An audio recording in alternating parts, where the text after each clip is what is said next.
Welcome back now. Type Thursday 2 night's diabetes is a chronic progressive illness. Chronic meaning forever and progressive meaning it will only get worse. But weight reduction can be one of the most effective treatments for the illness. Yes, here to discuss are Dr. Eva Orsmond and James Kelly, who was diagnosed with type 2 diabetes, but after losing 5 stone, reversed his diagnosis and normalised his blood pressure and cholesterol. James, we're going to get your incredible story in a moment, and well done to you. Dr. Eva, I'm going to come to you first because type 1 and type 2 diabetes, give us that quick definition of type both. 2 diabetes basically was called adult onset.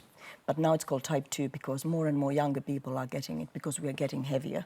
Because basically it's characterized that excess weight in the middle, the visceral fat, which almost you could think about, it's suffocating the pancreas. So think about you're smearing a lot of fat around your pancreas, and that pancreas is trying to basically secrete this insulin, but it can't do it because it's suffocating. So basically this is what's happening, and that's why it's being called chronic illness. But it's actually initially only insulin resistance because the pancreas is still trying to cope and it produces more and more insulin to basically make it effective. But because there's all this fat, it's insulin resistance. Where type 1 is an autoimmune disease, and it usually, they are younger people, you get it, before 20 years of age. And there basically, there's no insulin production whatsoever.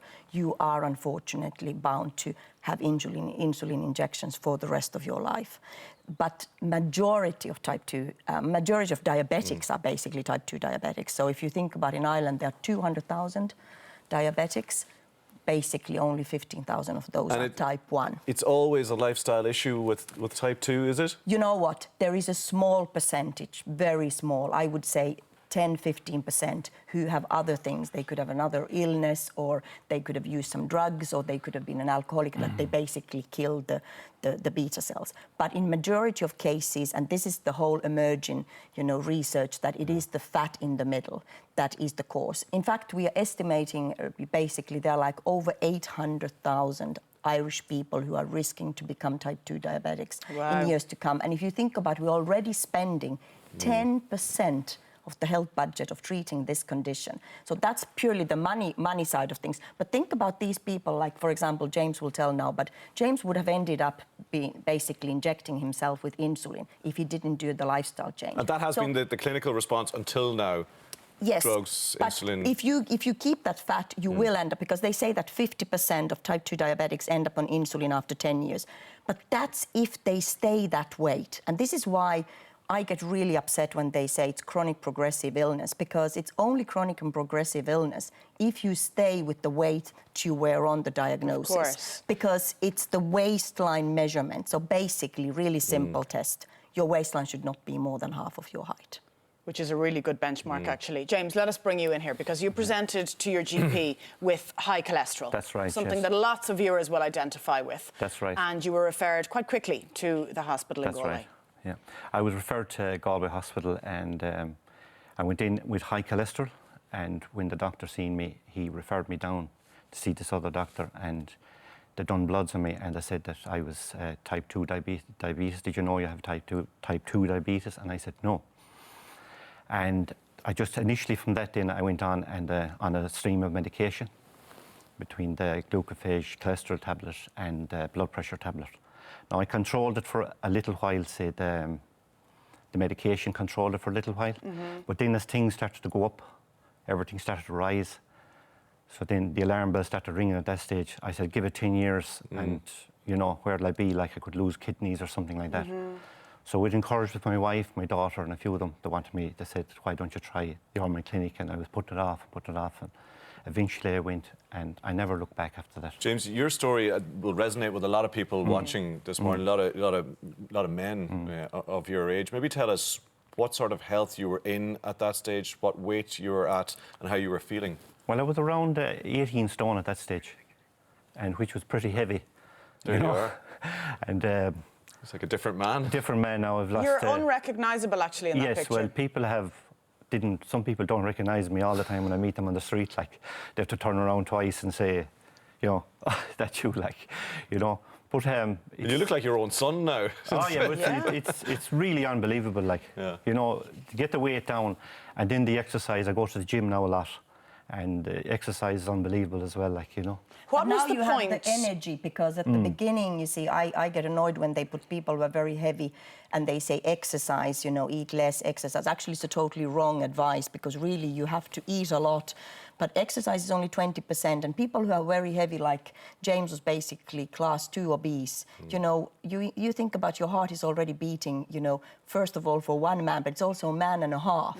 So that you put extra pressure on the heart, and obviously this is where the thing is that many people give up, where they don't realize that you cannot exercise the weight off if your diet doesn't follow. And James is a farmer, so he was already relatively, you know, sort of fit and active man. Yeah. So, you know, it's...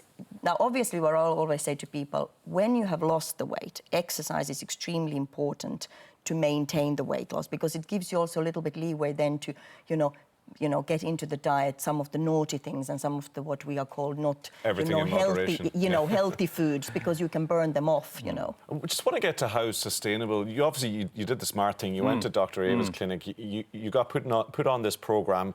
Tell us about what that was, what that diet was like, and going forward, how sustainable it is. Well, it was low carbs. When I went in and spoke there, low carbs, very high, a lot of vegetables and, you know, good food. So we're basically basing it on vegetables, and then we use some supplements like high-protein porridge, high-protein bread, basically foods that we're supplying from the clinics. And the initial phase of the diet is basically just to kickstart the pancreas and basically get rid of that excess fat, you know, so that we get the system going.